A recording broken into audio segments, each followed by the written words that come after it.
We are School Walking Dead, a podcast pulverizing episodes of the Walking Dead universe. Sometimes we bring you news, sometimes we make you laugh, most times we go deep. I'm Cosmo Mom 09, Rachel B., and with me, of course, is Sharondy Blazy Gardner. And what a treat, we have our host with the most, David Cameo, on screen with us today too. We have an incredibly talented artist with us today, Kirk Manley. You're not talking about me. Hi, Kirk. Hi. Thank you so much for having me. I appreciate it. Kirk Manley is a graphic artist based in Fairfield, Connecticut. As owner of both KM Communication and Studio KM, Kirk has demonstrated that you can truly turn your passions into a career path if you work at it hard enough. As a branch in the TWD family tree, in many ways, Kirk was a super fan first. Being a well-known artist came second. Recently, our Survivors tier member, Eliza J., sent both Dave, Rachel, and myself a beautiful Fear the Walking Dead poster created and signed by the man himself. Shortly thereafter, Eliza was thoughtful enough to bring Kirk on with us so all of our listeners could get to know him a little bit better. Without further ado, Kirk, thanks for being here. Oh, you're welcome. I appreciate the opportunity to come on. Thank you to all of you and to Eliza for kind of putting this together and making it happen. And she's been a wonderful supporter of my work and my art for a while. And I really appreciate it, all that she does to help promote me. She's not the only one. She is awesome. No, she's not. No, she's not. I owe thanks to an awful lot of people. Everybody in the Walking Dead family has been very generous about supporting my work both online and at shows and everything else, and I can't thank people enough. So you are doing a Walking Dead tribute art release next weekend. Tell us more about that. Sure. How did you get the idea? Sure. And the idea kind of came because I was scheduled to exhibit at my first Walking Dead focused convention this month. Last would have been actually this weekend at Fandemic down in Atlanta. Have not been at a show since C2E2 in Chicago, end of February, beginning of March 2019. So it's been a long time with the pandemic and with everything else. Getting excited for that, was gearing up, doing a lot of work and trying to get ready, and then of course COVID came back for its fourth stand. When that wasn't going to happen, I kind of felt like rather than waiting till March, I thought, what if I were to try and do something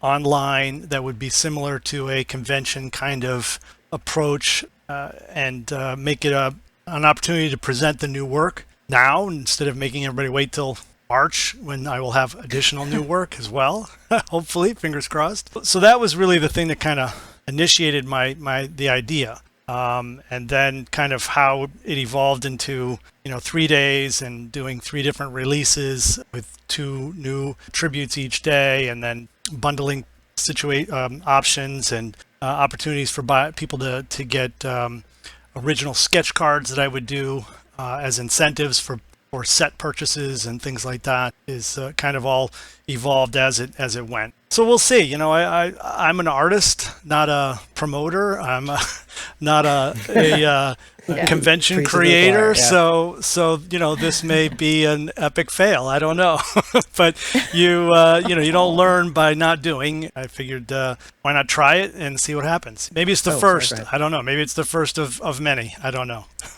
But I've been trying not to show any of the actual tributes because I want it to be a surprise. The first day, when that goes live, it'll just be the 2, but you'll see the other 2 days, but they'll be blank or they'll have question marks or whatever, and that way people have to kind of come back and see the next day, and then of course at the end you'll have an opportunity to get all 3 days pieces as one group, and there'll be specials incentives that go with that and that kind of thing. But no, they will be full. I don't know if you're familiar with my tributes, but what I do is I take an episode and try to put together what I think were the main points of the episode or the most emotional arcs. Obviously you can't get everything in, but my background is in comic book stuff, so I like to tell a story.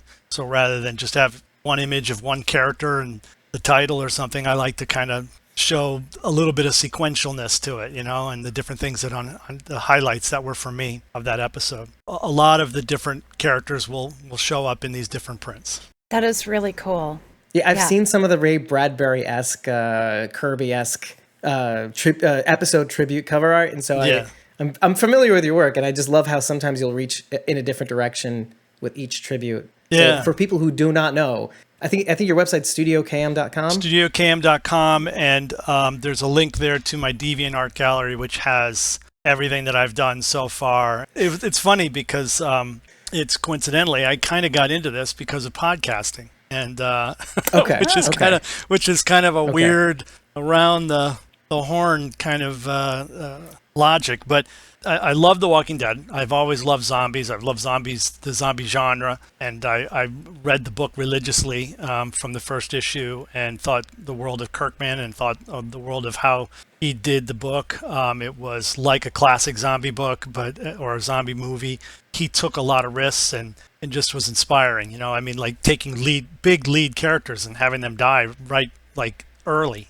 It was just like that. That just didn't happen. And the sometimes I'd get so angry I wouldn't want to read it, and then I couldn't go. I had to go back. In that vein, though, yes, because you said it made you angry, but in terms of your background of reading comics and stuff like that, did you kind of gravitate more towards like superheroes versus supervillains, like in terms of your classic comic book reading? Oh yeah, I'm definitely a superhero lover and diehard fan of superhero comics. Have been and always will be. But I've also really been into the zombie genre ever since Dawn of the Dead came out and blew my mind in the 1980s, and have been on board with that ever since too. So I became a big fan of the book and big fan of the show because of that. And then I got an opportunity to do a podcast called Biters. I started that with a guy, Jeff Marzik, who was writing a comic book that I was illustrating with him.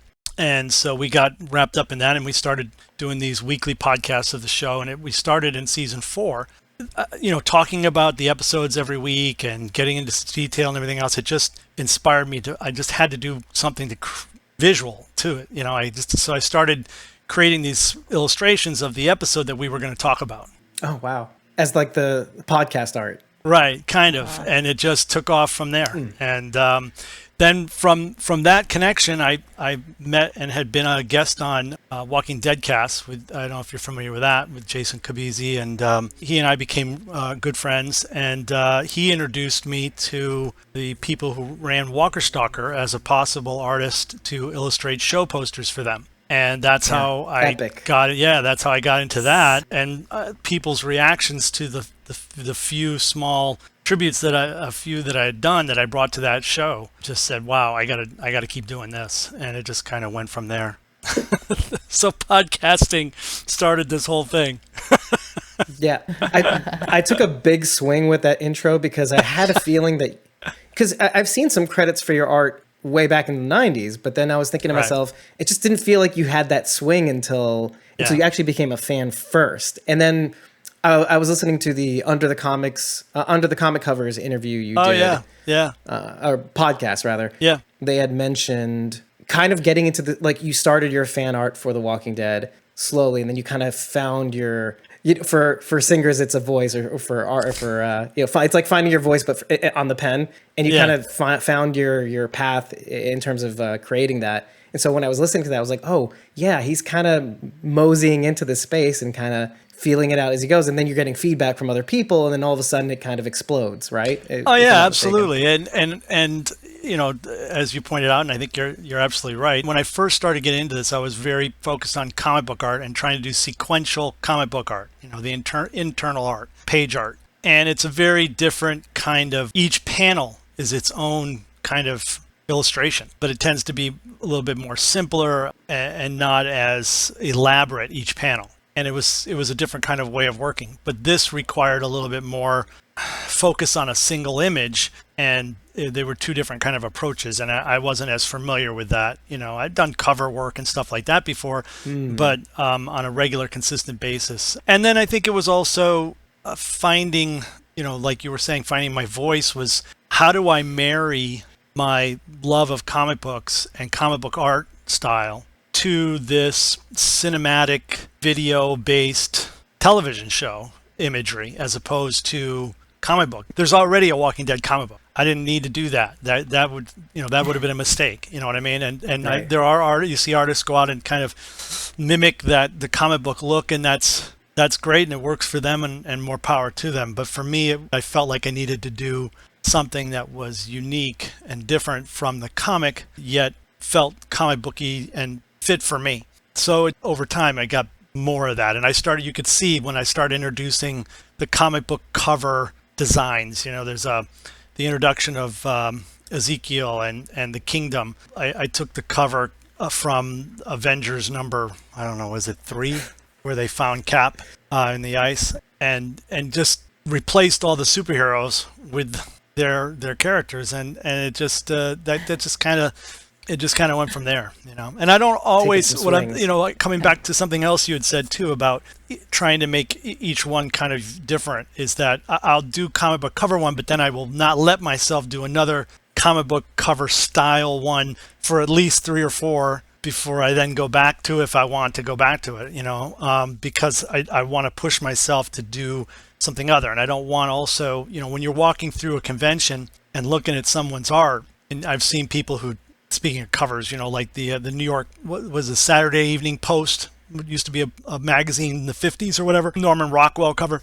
Lots of people will do art that has, popular current pop culture characters in the Saturday Evening Post. And it's like a wall of that. And it's cool, but then you see the character you like, and you get that, and that's all you're really interested in. So I didn't want to go that way. I wanted to have something, and I wanted to push myself. What can I do different this time? How can I approach this in a way that will still be me, but will be different from the last one I did, so that somebody else might look at the last one and be, that's not me, but this new one they just did, wow, that one's, I like where that's going, Even the people who like what you did before and want to see more of that, they also appreciate seeing new stuff and different stuff too.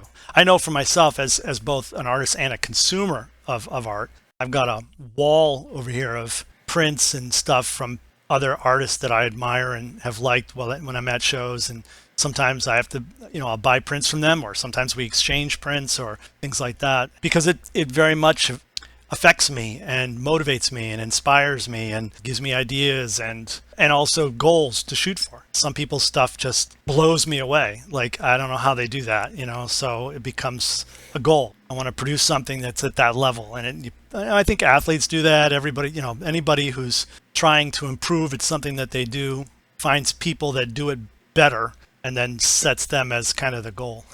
Going on that same vein of looking at things to get inspiration, who are some artists that inspire you? It's always reflective of what you as an artist produce, is the people that you want to emulate or that you see as the ideals. I have a lot of comic book artists that influence my work a lot. Obviously, Adam Hughes has been a favorite all my life. I think Neil Adams in his early days was another one that I gravitate to. Steve Rude, who did a book called Nexus, is a big inspiration for me. Mike Mignola has this very, I want to say almost kind of abstract, and it's gotten more abstract as he's gotten older. I don't mean to imply it's because of his age, but I think as he's gotten older and wiser, he's learned how to simplify and simplify and simplify more and more, so that you're still getting this powerful graphic image, but it's only a few lines. For a guy who spends hours sitting here drawing little lines, to walk in or pick up a book and see this art that's just as powerful, just as graphic, if not 10 times more than what you're producing, and they're doing it with 3 times as less lines. It just blows my, it's like, how? Oliver Coipel is a more recent one. We talked about, when other artists' work that I collect, and there's a bunch of artists that I got to meet doing the shows, doing the conventions, and I hope to see again. And, some of them have been amazing influences on my work. Rob Pryor is a fantastic example. Here's a guy, we talk about Mignola simplifying and simplifying. Rob is a guy who started out, I think, as a photorealistic kind of illustrator, doing a lot of commercial kind of work. And he brings that incredible likeness and reality to the images he produces of faces and people, but then brings in all this expressive energy with paint and color and technique, and it's like, boom. I've always been very impressed with his work, and he's just a wonderful guy. Scott Spillman, these are also wonderful people, just wonderful human beings. I mean, Scott Spillman took me under his wing when I first started out at Walker Stalker Cons. I had no idea what the hell I was doing. Helped me, think through how I was setting things up, how I charged, what I charged. I never even used credit cards. He was like, "You got to get credit cards." So it's just, he was really very savvy. You got to get credit cards. Yeah. Come on. And in a business sense, that was something that was completely new to me on that level. But his work is just, again, photorealistic. And as you can see from my own work, that I'm comic book based, but I'm really shooting for likeness and realism. So I'm always impressed by those guys that do that. His likeness there's just nobody better on the circuit. It's just boom. He nails it. What makes him different from all the other guys out there that can do realism and likeness is the color. He just these expressive purples and greens and yellows, and they never feel out of place. They never feel wrong, but they're emotional. Here you've got this simple portrait. There's not a lot of there to be emotional about. There's no zombie coming in from the side. There's no blood all over here. There's no guns being pointed over there. It's just this beautiful portrait, but the color just brings out this energy. And I think it's the green that just makes it eerie, and gives it that Walking Dead kick. So I've tried to look at how I do color. How can I bring color in differently? I think you're going to see in these pieces that are coming this weekend some different uses of color for me. I hope that people feel that. Okay, cool. AJ Moore, besides being just another wonderful person, he's got to be one of the most prolific artists I've ever met in my life. The guy produces constantly, and Rob Pryor too, but AJ just, every show he's got like 20, 30 new images. As an artist, you only get better by doing. Also, the more people you can satisfy on, when they come to your table. Jason Palmer is a guy who used to do the shows a lot. Very photorealistic. Benny Miller, Robin Overton, the black and white. Yep. Just fantastic artists. Love those guys. Chris of Inner Demon Cross. They just great stuff. So those are a lot of my influences too. Comic books, movies, anything that's visual affects me. But in terms of artists, between comics and my fellow artists on the convention circuit, those would be the highlights. Just to follow up on likeness, I when you talked about Mike Mignola, which I've been saying all my life wrong, I thought it was like Mike Mignola or something like that. It probably is. Don't ever go by what I said. Holy cow! Yeah, that would be the worst thing you could do. That would be a mistake to the of expert. epic proportions. Let's break even and call him Mikey. Yeah, Mike.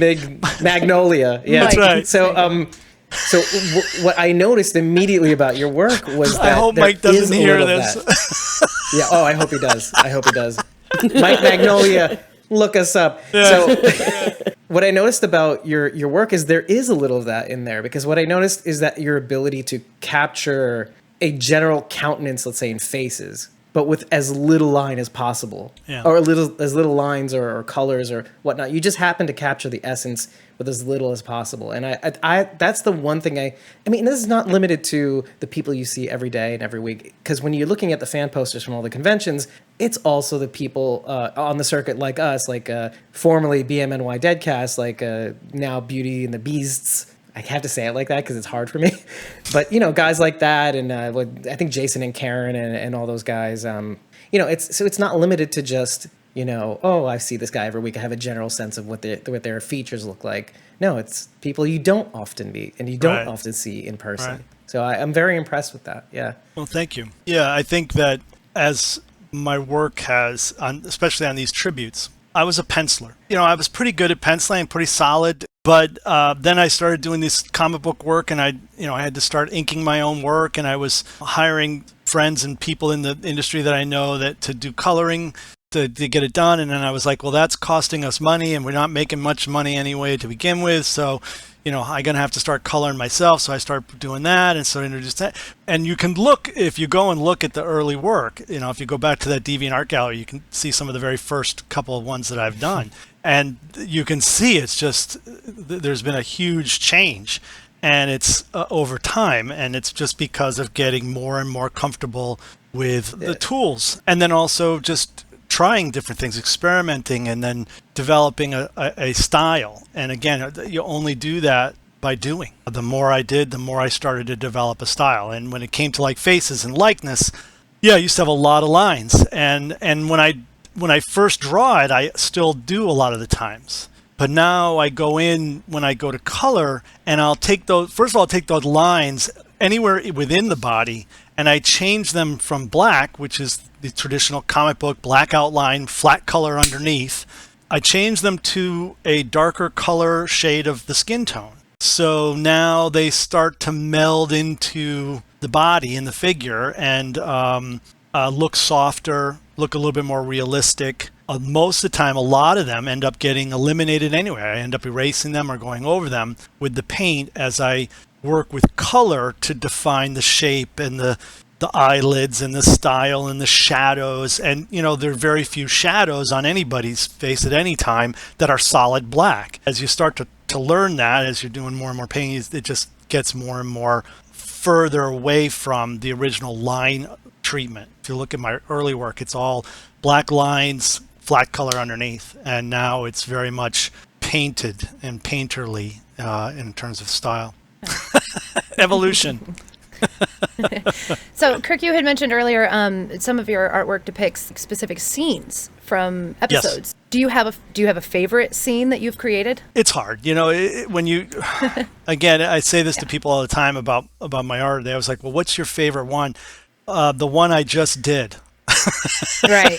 But that won't be tomorrow when I get done with this one. So that's how it kind of goes. Because when I look at a new piece, I've improved on this, I've improved on that, I'm no longer making this mistake, this looks good, blah, blah, blah, blah, blah. Okay, I'm much happier with that. Then the next time I do it, I look back at the other one when I'm working on a new piece, and I'm like, that's bad, I'll say, yeah, exactly. Start seeing all these things here. Oh, I wish I could have done that differently. Sometimes when I go to print these, I'll fix things. I don't necessarily tell people, but I'll be like, that ear is wrong. You know what I mean? So, but anyway, so I feel bad that, there's some people walking around with an early copy and some with a later copy. So in terms of my favorite, it's hard to pick, but I would say that Last Day on Earth is the name of the episode. The reason is, I don't remember that, is because I never call it that when I'm at the shows, because everybody asks for like the Last Supper. Right, exactly. Yeah. So for me, it's the Last Supper, but but that's not the aim of the episode. I've always wanted, just like I like to pay tribute to comic book covers and stuff, I've also always wanted to do, kind of a classic image or a classic piece of art. And The Last Supper is an iconic classic piece of art, and lots of people have done what I did. It's not like I came up with the idea. But I'd seen people do that, and I'd always say, oh, that would be really cool to do. That whole scene in that where they're lined up on the ground, on their knees, with Negan standing over them with the bat, it just lent itself to this, this idea of them lined up at a Last Supper. Both emotionally, I felt it connected with the episode, as well as visually. It was a bear of a piece to do. I was still at that time not drawing digitally, and now I draw digitally as well as ink and color digitally, but at that time I was still drawing traditionally. I had to create 2 large 11 by 17 sheets taped together on the back to get a big enough, and then draw this whole thing out. And there's a funny story with it. A friend of mine that I often consult with on my work, he looked at it and he was like, you have them in the wrong order. And I'm like, what are you talking about? He's like, you have to put them in the right order. I'm like, it's all drawn. I'm ready to start inking it. I can't. It's going to take forever, blah, blah, blah. And I was so mad. I was so mad at myself for not being, not paying attention to that and everything else. But it was just a typical kind of mistake that I would do. So I went back and redo a whole. I think you need better friends. No, he was absolutely 100%. He was absolutely correct. He was absolutely 100% correct, because it made all the difference in the world. And when people see it, it's one of the first things that they say, or they did. It's not as popular a piece now at the convention, but the first thing they say, oh, they're lined up in the order that they were, oh my gosh, it's so he was absolutely right. And I'm glad that I took the time to do that. But then the other thing, again, coming back to some of the early discussion about trying to tell a story and try to put a little bit of the comic book storytelling into the illustration as opposed to just being a portrait. If you look at that piece, I don't know if any of you are familiar with it, but I gave a plate and a meal to each person sitting at the table. And what's on their plate is very representative of what was going on with them as a character in that season. Rick is eating, he's got a dead black crow. So he's eating crow because he told, people everything was going to be all right and this is not going to be a big deal, blah, blah, blah. And, Glenn's got all these, he's got this baby bottle and this binky and stuff because he's about to be a father. And Rosita's holding this heart that's just a real human heart bleeding all over her because her heart's been completely broken. She's eating her heart basically because of everything that happened with her emotionally and her relationship. So, I tried to put in, something about the character so that people have stuff to look at, digest, see something different each time they look at it. So, and I'd say that was probably the most successful of my efforts to do that so far. Right, like a definitive work, Kirk Manley work. What kind of gave you your stamp maybe on the fandom? Is that fair or accurate? Yeah, absolutely. Yeah, I think so. Yeah. We talked about trying to create new pieces that push limits and take me in new directions, but at the same time refining my style and making it more me and more mine, so that when you say walk down an aisle in a convention, you see some of my work up and you're like, oh, that's Manley, or that's Batman Cam or whatever, however you remember my name. And that's always the goal. I think it's important. You have to have a style. And I think it's probably why I didn't get it more established in comic books and didn't have as much success getting into comic books, which was always my first love, is that my penciling, I was very focused on all of the, correct things. Don't do this, don't do that. Make sure anatomy's good, make sure this is good, blah, blah, blah. And I wasn't particularly fantastic at things like perspective and things like that. When you've got one piece, you can work really hard on it. When you've got a one page that has 5 panels and each panel has to be correct, and then you go to the next page and there's 22 pages, it's hard to get that correct every time until it becomes very rote memory. And for me, it hadn't. So I never had this kind of like standout style with my penciling. And if you look at comic books, the artists that tend to blow up and be successful and carry on and have long careers in comics, like Mike Mignola, they have a very definitive style, a very recognizable style. You pick up the book and you're like, oh, this is Jack Kirby. Oh, this is Adam Hughes. Oh, this is Mike Mignola. Right. But I think I've been able to establish that in my standalone tribute art style. As I started to expand into this more, I started going to conventions that weren't just Walking Dead, and I had to have art for that. So I started moving into a lot of the Marvel and DC characters and TV shows, Lost and things like this. And I've really put a lot of time into it, and as a result, I've developed a more recognizable style. What has been your most memorable or favorite moment with a celebrity? Or maybe you have a few stories. Knowing me, probably.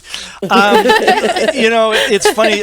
I don't have a lot of them with celebrities because, sadly, I think I'm a little shy about that. It was real popular among a lot of the other artists at the shows and conventions who would make a lot of, would make time to go and visit a lot of different actors and stuff, bring them artwork and make connection with them. And I applaud them for that. And I think it's awesome. And I tried to do it a number of times, but I found that I tend to stay at my booth and talk to people and sell work and do sketches. And I tend to be very much engrossed in what I'm doing. It's hard to explain what it's like. It's a rush. When you're a hermit and an artist who sits inside all day and just looks at their own, it's like a narcissist nightmare, I mean, you just, you have to, you work by yourself, you look at your stuff, you're your own critic.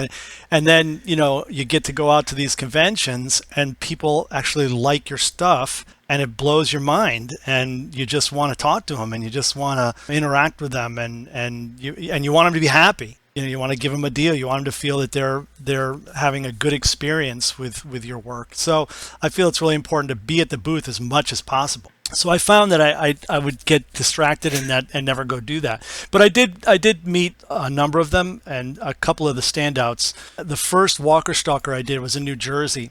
It was the first show poster I had done for them as well. And I had a small table and a few pieces up. I'd only done, I think, 4 or 5 tributes or 6 or 7 tributes at that time. But I was getting a lot of play on Twitter. When I first started out, a lot of the actors would retweet the work. And near the end of the show, Josh McDermott walks up to my booth, who plays Eugene, with an entourage. And I'm like, holy cow, you know what I mean? And but then what he says to me is like, holy cow, I've walked this whole floor trying to find you. And here you are, the last table, the last aisle, and I can't believe it. And I was like floored. I was just incredibly flattered and honored. And he had a big featured piece, and he loved it, and he wanted a copy, and he wanted to meet me and wanted to thank me, and it was just super, super, super nice.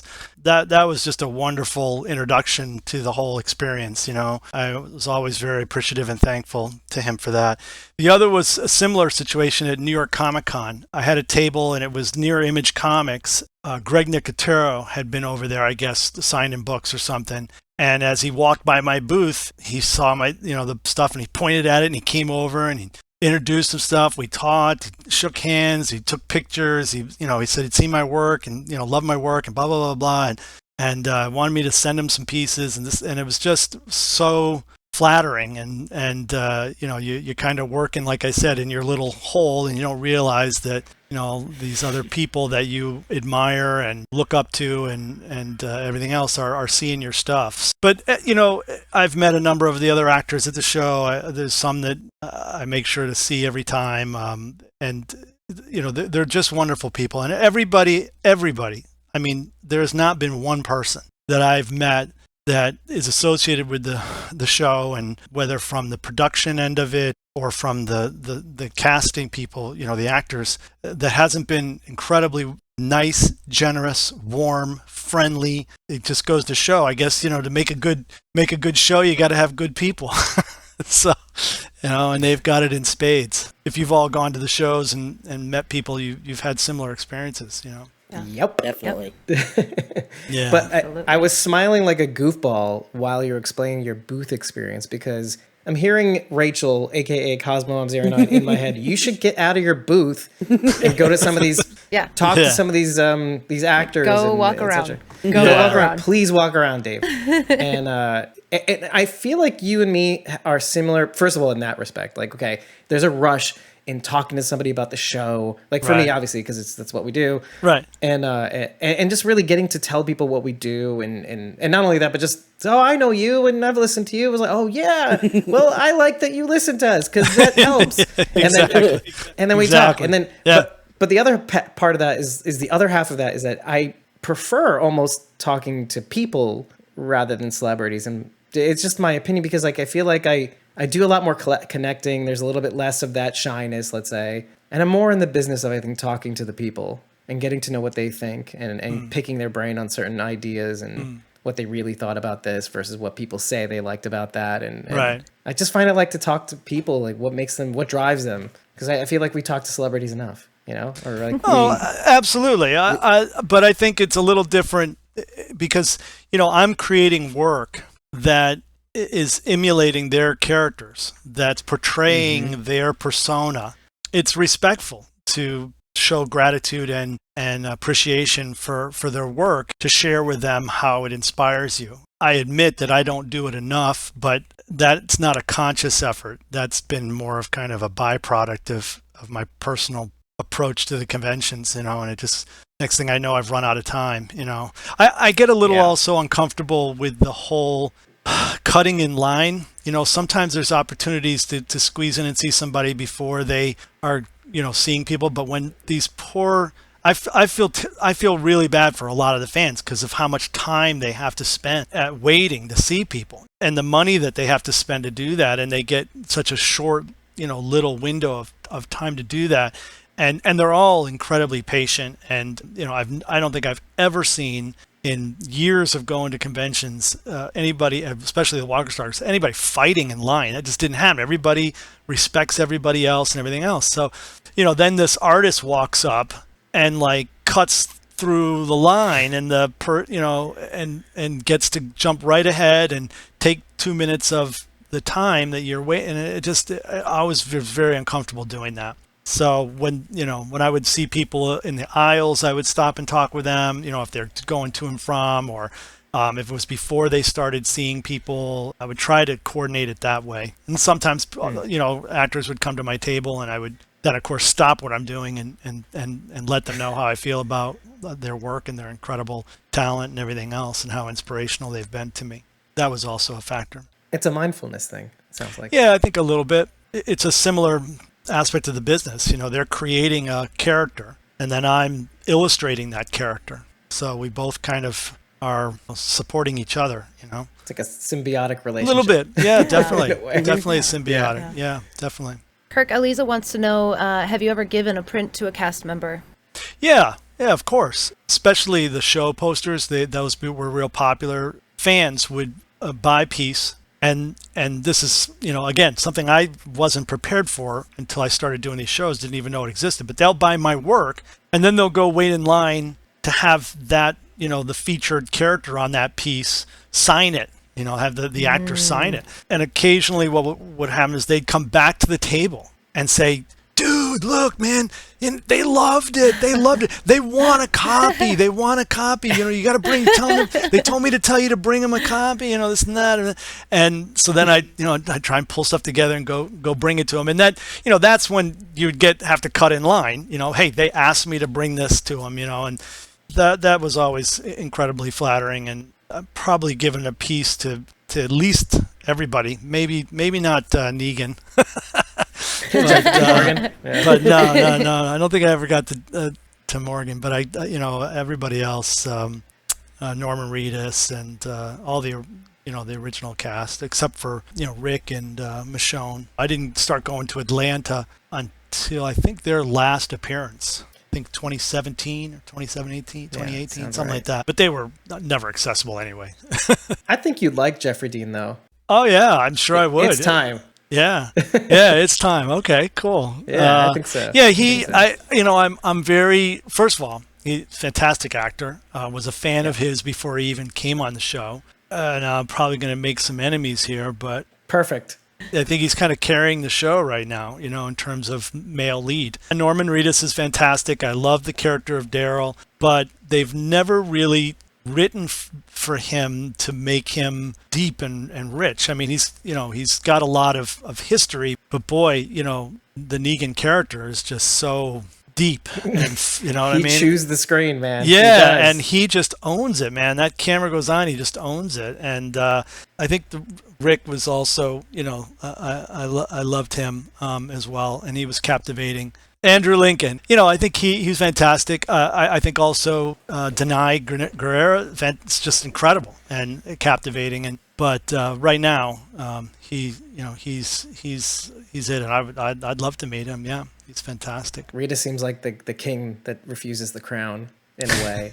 You see him on, but he kind of keeps it so subtle and down low and true to the character that he just doesn't try to gobble up the time and the screen. Yeah, no, that's an excellent point. That's an excellent point, and I think that's very fair. And I hadn't thought of it like that. But his character is a withdrawn, kind of introspective loner. It's kind of a lone wolf that doesn't give them a lot of opportunity. Yeah, to kind of take charge and be a heroic leader, and that's so that makes it hard probably for him to kind of get that kind of focus on his character.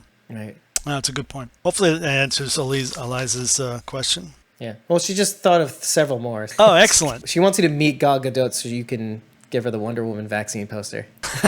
And I kind of want to be there when that happens, actually, now that you mention it. That would be awesome. Yeah. If that's okay. Can I just ride your coattails? Thank you, please. Yeah, I'm curious. I'm curious how those will be received. I didn't do those with the intention of selling them. I didn't do them with the intention of bringing them to shows. They were purely something I decided to do because I wanted to contribute. I wanted to somehow be a part of the solution and not just a victim here, of COVID and the pandemic. That seemed like a great way to mix what I do with a powerfully important message. That was really the whole point of it, was to try and do something with my art that would be a positive effect on the pandemic. I'm a very political person, but on social media, I try to stay totally neutral as much as possible. And I gotcha. but I couldn't I just couldn't sit back and not do something. And, I feel strongly that, we have the means to put this to bed and be done with it. And, we're at odds with each other so much politically that we're not able to accomplish this very simple task of getting vaccinated and knocking this thing out like we've done with so many other diseases and threats to our society. That's what the motivation was for doing it. Also to keep busy, to keep doing art, to keep doing portraits, to keep doing my stuff and trying to not lose touch with it. Now, should I have been continuing to do tributes and pieces to the Marvel Disney Plus shows? Absolutely. But I'm sure we've all been grappling with the pandemic and the proper use of time, and it was really hard to not get distracted. So that was kind of my solution. But yeah, I am curious how those will be received should I bring them to a show. I assume that there will be a lot of people that'll be pumped about it, and then there'll probably be some that will not. Maybe, yeah. Pumped in a different direction. Yeah, that's okay. I think what's great about them is, even for somebody who may be a vaccine skeptic or whatnot, because over the past, year, I think a lot of people have said, please get vaccinated in a way that seems almost like rude and shameful and like shaming people who don't do it. The way you did it was, these people are getting vaccinated. Right. You're not saying, you're saying, please get the shot. And you're doing it in a way that's cool and approachable. Right. And says, this is just what I think, and I'm expressing it in my medium. It doesn't mean you're a bad person if you don't, but it would be great if you did. And I think that's a good message. Right. And that was done purposely. And because it's very comic booky focused in terms of the heroes. I've done a number of the Walking Dead characters. I even did the 2 Super Bowl quarterbacks before the Super Bowl last year. So it's not only superheroes, but that's pretty much what I've been doing, because the whole concept was, be a hero. And to be a hero, it can be as simple as getting vaccinated. Because it was comic book, I put in word balloons and tried to give them, kind of funny little things that tie to their characters, like Wolverine's, like, get the shot, bub, and things that he would say. and then that kind of evolved more, again, coming back to kind of the tributes and the meals that have their little character. I just started, how else can I get some other things in here so there's more to look at, so there's more characterization going on. And so I started adding tattoos to everybody. Yeah, that was great. And it was like, and it's like Daryl was the biggest challenge because he's just covered. He's like Carol, Beth, and Laura. He's got the dog, and Connie, and who's my personal favorite, by the way, for him. I think without saying it, right? Yeah, I think the but I know I'm probably aggravating people there, so I'll keep that to myself. But it is funny though. It is funny how people are so invested in that, in the relationship that who he, and partly that's the show's fault, because they don't really let him get with anybody. It's like, it's like, come on, It's turned into my favorite part now. Everybody's like, I'm watching, like Sharondy and I are just popcorn and just watching everybody get mad about them not being together. It's like, it's great. Saving my popcorn for a different ship. Thanks. A different hate bag. What? Anyway.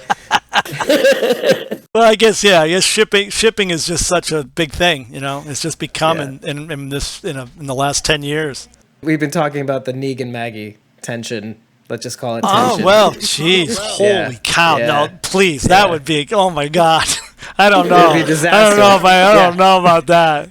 I don't know about that. The car crash in slow motion. It's crazy.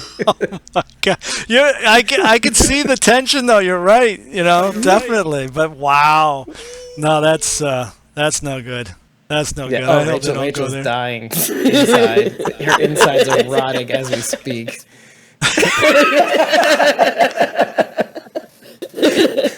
Wait, Rachel, is your feed working? She's composed. Rachel's checked out. Well, if I could ask, are you pro or against that? I'm not sure what the joke is. Extremely against Yeah, Negan and Maggie be getting horrible. together. Yeah, it would be horrible. It would be absolutely horrible.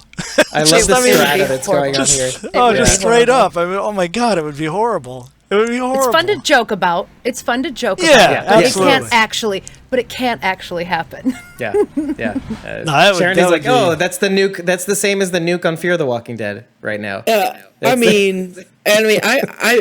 said it before, I've explained it before, but I binged The Walking Dead and all 9.5 seasons in like 2 weeks. Oh When I my watched God. it for the first time. Holy cow! More power to you. Yeah, I don't have a really close relationship with a whole lot of the characters, so like things like Negan and Maggie really upset other people, and I just kind of think it's funny. Like I'm just like, if it happens, I'll just think it's funny. So. Yeah, she didn't spend 7 years with Glenn. That's right. Right. It's just sick. It's just fucking sick. It really is sick. Like, It is. It would just be very twisted and morbid. It's Oh sick. yeah. Oh, and we're watching what show? No, show are we watching? no, you crazy bastards! Now I want to see it. Now I want to see it. you Maybe this will make it. don't want to see it. No. You don't. It's like So, a dumpster fire, a train wreck. I gotta see it now. I gotta see it. And Oh who's my under the God. dumpster? That's right. Glenn's under the dumpster. That's right. I mean, maybe if like she seduces him and then at his most vulnerable point she like pulls out a bat and smashes his head in, then okay, maybe. Somebody just said that too. Somebody literally said, "You said that, Rachel, didn't you, or something?" No, Somebody said Sharon that- did. Sharon Oh, did. The okay. praying mantis. Okay. The praying Yeah. mantis situation. Yeah. Yeah. Yeah, Lisa says sex with Alpha, so anything's possible. Lol. Right. But Negan didn't kill Alpha's husband. Didn't he? No, Anyway. he didn't. She did. Just getting all. Wait, Rachel's getting serious. Let's pull back. Let's pull up on the yoke. On the joke. No, they won't go there. They won't go there. Yeah, no, they won't go there. I believe that too. They won't. Do I think they'll dangle it in front of Oh. our faces and get us all riled up, though. the new Carol. What they might do is go that they end up becoming close comrades. You know what I mean? Not comrade. I don't know if that's the right word, but that they're strategically they will have a common goal to defend the community and Enemy of my enemy. Yeah, kind of. Just more kind of like, okay, he's changed. He's not the same person he was. He's on the right side now. That doesn't change what he did. It doesn't change that I hate him. It doesn't change that, I could never be, friends with him necessarily, but I need him. That kind of thing. Yeah. So, Right. I see in you what you are in me, that kind of thing. I mean, they're both kind of failed quote unquote leaders, and so. Yeah, I don't know about that. She never did anything as low as what he did. Oh no, definitely not. Yeah, but like so- the idea that they both were leaders of communities, and Yeah. that both of That them fell. fell, and Yeah. it's kind of heartbreaking. Yeah. For one of them, at least, that I care about. I don't care about the other one, but it's a fact. No, but actually, this is a good dovetail onto another question that I wanted to ask. Sure. In terms of The Walking Dead, has your relationship with the show changed at all, or are you just as intense a fan as you were before? Well, of course, for a lot of reasons, not so much the show as time. There's a lot fighting for a very small window of time that I have to be able to watch TV or watch shows and Sorry, I I totally get it. I mean, and there's also, we live in a golden age of television now, where television has become as the products being produced for television are of feature film quality. both in the writing and in the directing and in the casting and in the special effects, which have gotten cheaper and been able to now do at TV level, which was never, I mean, that was always the big thing. First, you couldn't get the big actors to do these shows. Then on top of that, you couldn't do the special effects that they could do in movies, and now you can. So with the digital improvement, digital special effects. So, and as a result, is just the Marvel shows on Disney Plus are absolutely off the charts 6-hour movies. They're just wonderful. There's just constantly great shows to watch, and between Amazon and Hulu, and I think a lot of the people in the movie industry have realized now they can go in with Netflix and they can create something that they've always wanted to do that no movie studio is going to pay to do, but Netflix will, and it's a smaller scale, and then they're not indebted to them, they're not committed to them, they don't have to do a weekly show.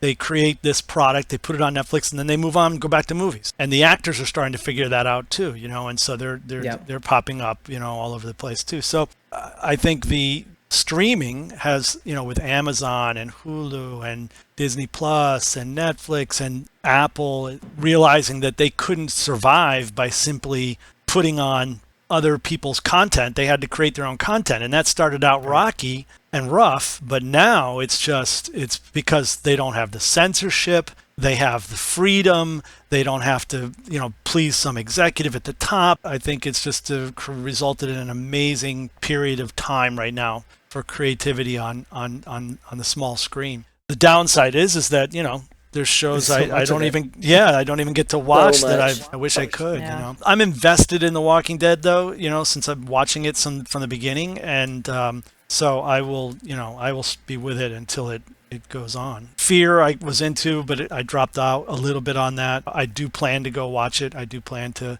binge those seasons that I've missed. Lisa's saying shame on you. And Sharon is out. I love those. I love that cast. I love that cast. Yeah. I think that cast is great. And I think some of the acting on that show is superior to the main show. Which has been said. The story writing sometimes is very inconsistent, but I've liked some of the things that they've done that the other show didn't take the risk to do. I remember when 2 seasons ago maybe, they had the hurricane. So season 4. Season 4. Yeah. And one of the things I've been frustrated by both shows is that, and I have, to be honest, I haven't even watched the other one, Beyond. World Beyond. Yeah. So I'll be interested in your guys. Is that good? Is it worth watching? It's really good. It's really Especially good? for someone like yourself and Rachel. Rachel's also an artist too. I'm going to blow her spot. They play a lot with the beauty in the apocalypse. God, yeah. Yeah. But this is a very visual show. Yeah, very visual show. I mean, beautifully shot. Cool, I love that. Playing with color, and kind of merging the walkers into the landscape. The environment, Yeah. Really good. So with interesting results. Now this is the last season, right? They're only doing the 2 or 3 two seasons. Mm-hmm. Yeah. Was that always the plan? Yeah. Was that always the plan? Yeah. Yep. Cool. With the occasional Gimple going, maybe a third. Dangle that in front of us. Yes. I love Scott. I'm invested in the show, and I will definitely see it through. There's no other show like it. Something I haven't enjoyed about the show, when you say in terms of my interest waned, the thing that it did start to happen with it more is it became a bit of a zombie apocalypse soap opera. That part of it I don't enjoy as much. Not that it's got to be action 24/7, but sometimes the soap opera-ness of it just drags. I can see why that is also probably part of its attraction. Soap operas are very addicting. What's going to happen this week with my characters? And I like my characters, you don't like your character. This. So you know what I mean. That part of it, I could do. that. Yeah. So I get it. I mean, they're trying to please a lot of people, and I think it's hard too after this many years. How many different ways can you kill a zombie? How many different ways can you create a zombie scary environment, or threat, and not have it seem like the one from last season? That's a tough challenge, and they've risen to it for the most part. Plus, the zombies have, as they deteriorate more, become less of a threat, and now it becomes more as a result kind of like, and I think that's very realistic. I think if there was a zombie apocalypse, that's what would happen. We used to live in a world where there were apex predators much higher than us. And, you lived with wolves that hunted you, and you lived with bears that hunted you, and you lived with lions and tigers and stuff and you worked around that. You would do the same with this. You wouldn't go out at night alone. You would fortify properly. You would have, systems in place. And so that threat would get less and less. So then what becomes the threat is the communities and the people and the politics and the infighting. And as a zombie lover and zombie movie lover, that's not as interesting to me. And I agree too. Like every now and again, they have to interject that, this is still in a zombie apocalypse narrative. We are still the ultimate threat. And I think that's why they're going for their 11th and final season. They're realizing that we have to move on to, even if it's going to end in a question mark, we have to move on to people problems. Yeah. Where the show, in your mind, is going to end up being a more of a drama rather than a zombie horror drama. Well, I also think that there was a huge change that greatly affected the show, and that was when they killed Carl, and then the following season Rick left. The show was based on a comic, and the comic they've always held very true to the comic, and the comic was the story of a father trying to raise his son in this environment. And that had remained part of the main backbone of the story up until they killed Carl. Now, I didn't have as much problem with that as a lot of people did because they introduced the daughter who died in the comic when she was an infant. So my argument to people who were freaking out about Carl was, it doesn't matter. He's still a father protecting and raising his child in the apocalypse. It's just a different child than the son. And they just reversed it. And I'm fine with that. And I think it also, because that child was much younger, it allowed them to stay focused on Rick instead of starting to move towards Carl. I don't know if the show felt that would lose people or whether they felt that actor couldn't handle that role. I don't know. But then when Rick leaves... Yeah, I see what you're saying. Then I was like, well, now you've completely kind of gone off the reservation and you're on your own now. Well, and just to remind everybody, like, particularly this kind of affects you because of your intense love of the comic. Yeah. Which is kind of like where your love was born out of for the show. Right. And I'm sure the majority of people who watch the show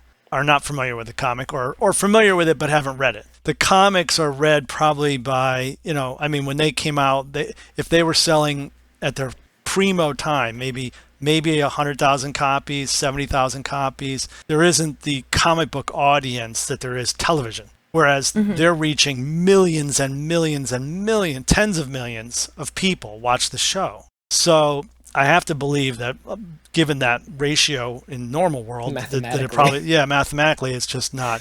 Now, a lot of people that would never have read the comic went out and got the comic or got the trades and read it because they were curious. That wouldn't have happened, otherwise. But I still think it's probably the majority of people. I read the books because of the show. Yeah, interesting. Yeah. Did you? I didn't know when the show came out. I didn't even know it was based on comic books. Someone told me that, and I'm like, what? So then I had to go and read all the books, and I'm like, this is so different. Yeah. I will say, to kind of go back on the Andrew Lincoln kick, I think that to me freed up the show to do very interesting things. And I can see why some people would, especially people who read the comic, but would get uneasy because they're kind of like, I don't know what's going to happen next. I feel uneasy with this. It's like, for some reason, your seatbelt in the middle of the roller coaster, you'll be all right. But the lap bar is suddenly loose. And you're like, I think this isn't right. Yeah. To me, it was more of a sea change. I would compare it, say Star Trek. Right? Say you're really into Star Trek. You watch Star Trek. They're in a ship. They're flying around the universe. They're meeting new worlds, new civilizations. Blah blah blah blah. They're having all these things going on in space. Then all of a sudden they crash on a planet. Let's say, and that's it. They're going to stay on the planet now. Right. It's no longer a ship in space. Right. They're going to build this society on this planet, and you're going to watch the evolution of how that all evolves. And it's like, wait a minute, okay, it's still Star Trek, but it's not at all what the structure of the of the story was Pryor. So that's how it felt to me when Rick left. It was like, okay, the whole structure of the story is kind of has changed now. Now, yes, I can see what you're saying. They freed him up. I don't know if they necessarily took advantage of that. I thought they needed to have someone step up, whether it was going to be Michonne or whether it was going to be Daryl. And no one seemed to take that lead until they got Negan. And now I feel like he's kind of, by hook or by crook, he's grabbing at least my attention. No, I don't want to like that guy, but he says the right things at the right time, and he's badass, and he takes no prisoners, and he's captivating to watch. And that's kind of how Rick was. He's the guy that walks into the room and you just can't keep your eyes off of him. I mean, literally, whether it's because he's scary, and it could be simultaneously scary, but like also kind of like, it's kind of hot too. What? You know, that kind of we got a little man crush going on here. But he's also scary. Yes. So I'm watching you, buddy. Negan and goggles. Negan and goggles, right? Negan and goggles, and then simultaneously Negan the next week. You know, I hate bangs. I think the only thing I wanted to ask about basically doing comic illustration on the rag, because is that something you would still like to pursue, or do you have any works currently or within the last year or so or two that you can show everybody? I can't show yet because it hasn't come out, but it's been solicited, and I think it was solicited 2 months ago, so it should be coming out probably, I think October it comes out. It's about vampires and Cadillacs.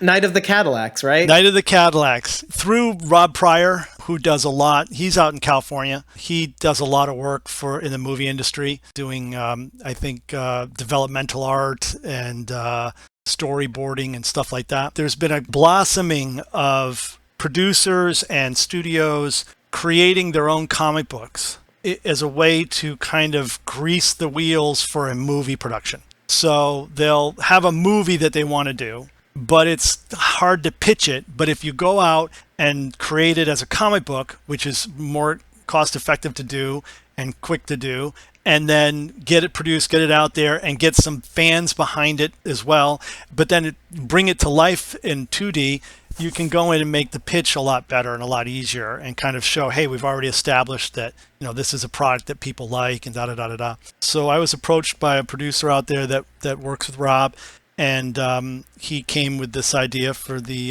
Night of the Cadillacs. I don't want to give too much away. It's basically about vampire gangs that exist in an alternate kind of universe, and they have a means at a certain time of the year or a certain time of, I don't remember if there's a years involved or if it's yearly, I can't remember off the top of my head, but they can come through this portal and come to hunt basically in our universe and our planet for a period of time while that portal is open. And it's kind of a cool concept. It was a lot of fun to draw, a lot of fun to illustrate, and I got to do everything. Yeah, I drew it, I inked it, I colored it, I did the lettering, the entire piece. It was funny because they came to me a few years ago with this and wanted some poster pieces, and then he wanted 3 short stories that were only 2 or 3 pages each. It was 3 or 4, it might have been 4. They were 3 pages each, so it was like 12 pages total or whatever. And they were of different gangs and what they were doing that night or whatever. But it was just kind of like to give that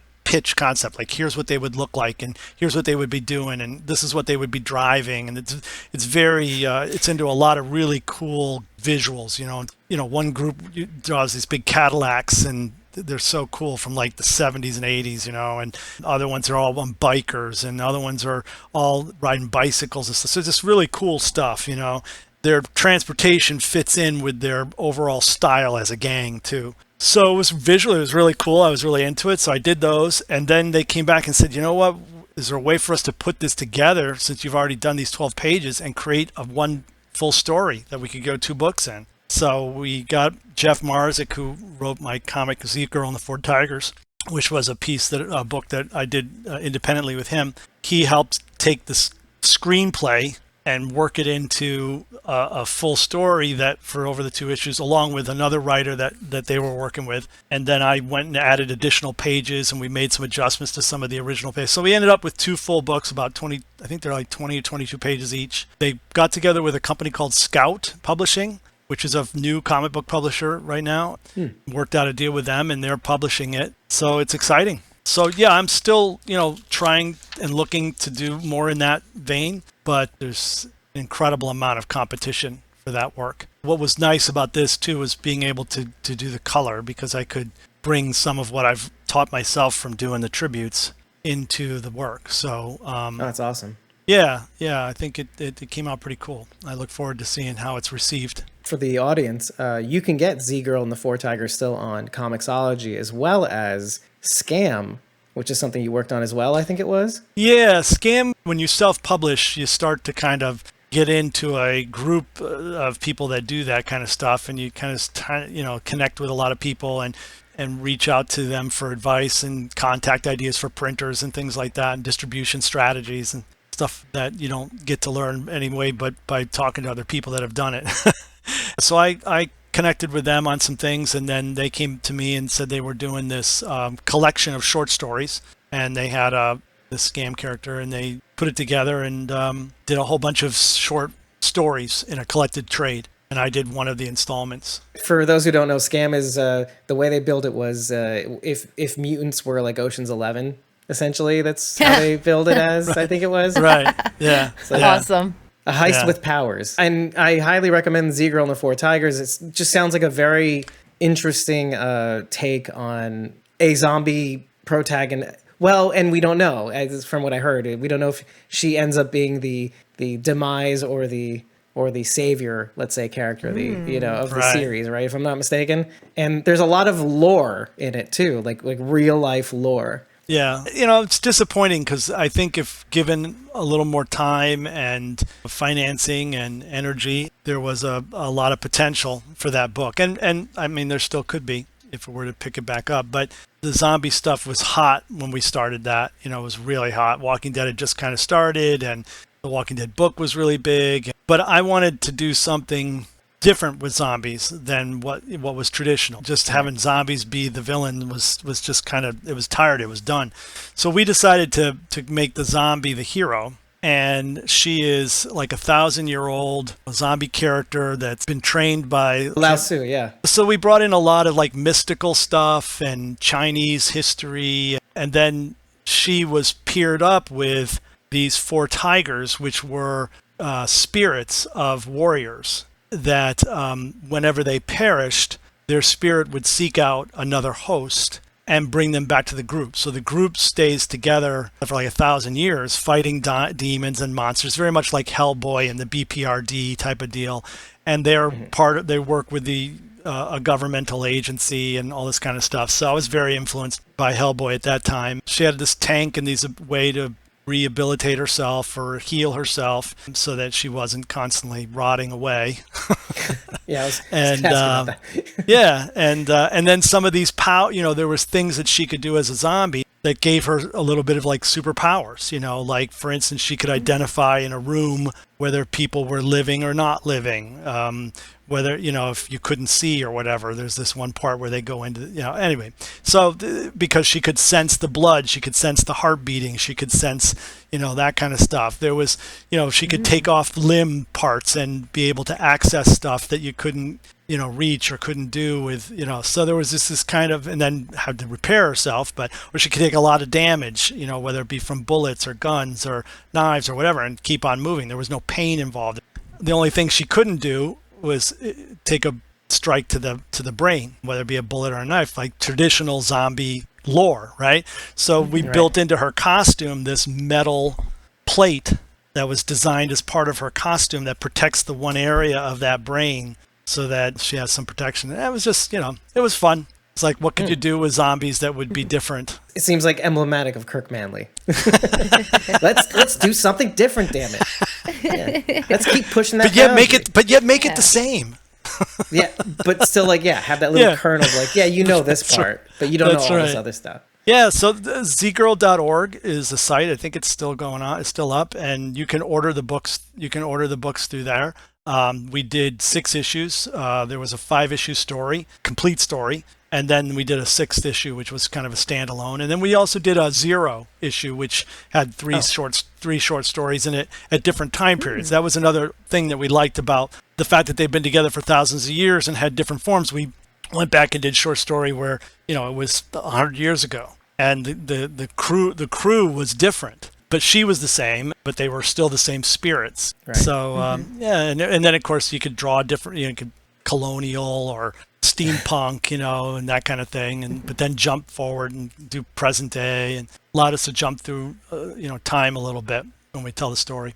I'm just like imagining the tribute art to that, like how you can spin off these different covers and steampunk colonial versions of Z-Girl. Yeah.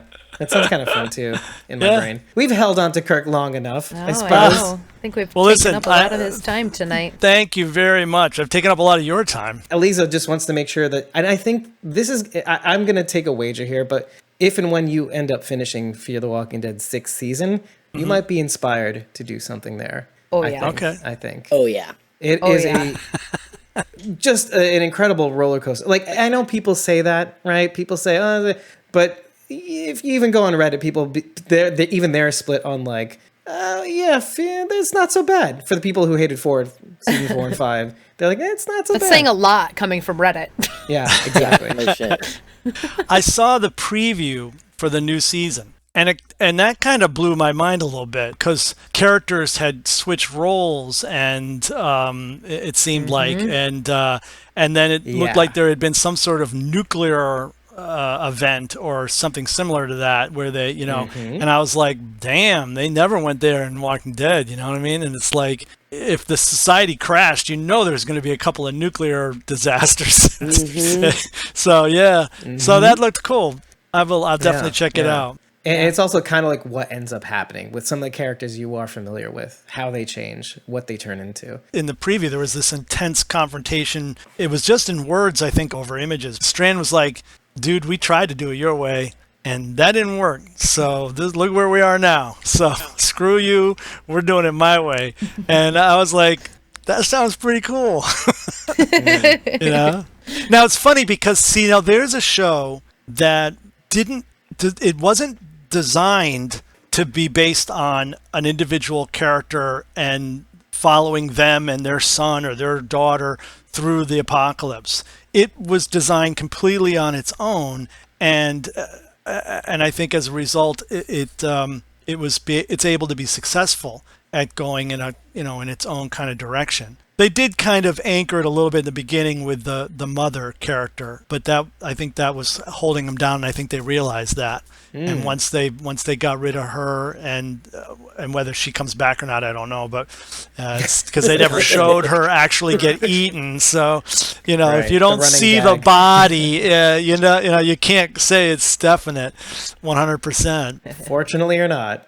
Yeah, right, exactly. But it allowed the other characters to kind of go in different ways and grow and become their own thing, and so I did like that about that show. I think the logic they used for Madison's exit is similar in a way to what they did with Rick. I think is it allowed the other characters kind of step forward and try to take on that mantle, that shared lead mantle. And I think it's not a coincidence that they both left it around the same time, season 4 and season 9. Yeah. So just to remind people again, this weekend is my TWD tribute art weekend, Friday, Saturday, and Sunday, with new season 10 and season 11 tribute art. The first pieces I've done really since the pandemic started. I'll be releasing hopefully 2 per day. 2 on Friday, 2 on Saturday, 2 on Sunday. There'll be some incentives with original sketches. If you get sets, there'll be bundles. I'm going to try and do an event poster for it as well that will be exclusive for this event. It'll only be available that weekend, and there'll be 50 of them signed and numbered, and when they're gone, they're gone. Wow. And I won't bring them to shows in the future. I won't be selling them online, only exclusively to this weekend. So should be a lot of fun. I hope people will check it out. I appreciate you giving me a forum to let people know about it, and also to talk about myself, which is sadly my favorite subject. As a loner and an artist stuck in a hole, that's what tends to happen. Folks, you got to get those one of those 50 prints. Yeah. It's gonna happen. It's gonna happen fast. Is this like an option that they can get along with their purchase? Is that how it works? Well, yeah. Also, you can get it by itself. There's a option to get it for free or included if you get all three days. If you buy each set from each day. On Friday, there'll be a limited amount of sets that are sold with sketch cards, original drawings that I'm going to do. On Friday, I believe it's going to be Daryl. So you'll get an original sketch that I'll do of Daryl with your set purchase. And on Saturday, it'll be your choice of Carol or Michonne. And on Sunday, if you buy the set on Sunday, it'll be Negan. But if you choose to get the bundle deal of all 3 sets, you'll get all 3 of those sketch cards as well as the show poster. I'll throw that in as well. So there'll be a lot of incentive to get all of 6. I wish you the best of luck with it. I think this is such a terrific idea, and thank you. Seasons 10 and 11 are monster seasons. Many people regard them as, like, so far one of the best seasons of The Walking Dead history. I mean, there's always classics like 1, 2, and 5, and 6, and, well, all of them. But then, season 10 rolled around. It was this epic tale that really grabbed a lot of people. I think it was, and I think they'll see that in your work. Thank you. I hope so. We'll see. As I've said many times tonight, you only learn by doing. So, I'm going to give it a try, and we'll see how it goes. Hopefully, it'll be success, or at least enough of a success to want to do again. And then hopefully get better each time. Let me just say, please be patient and understand that I'm not a show producer. I'm not a promoter.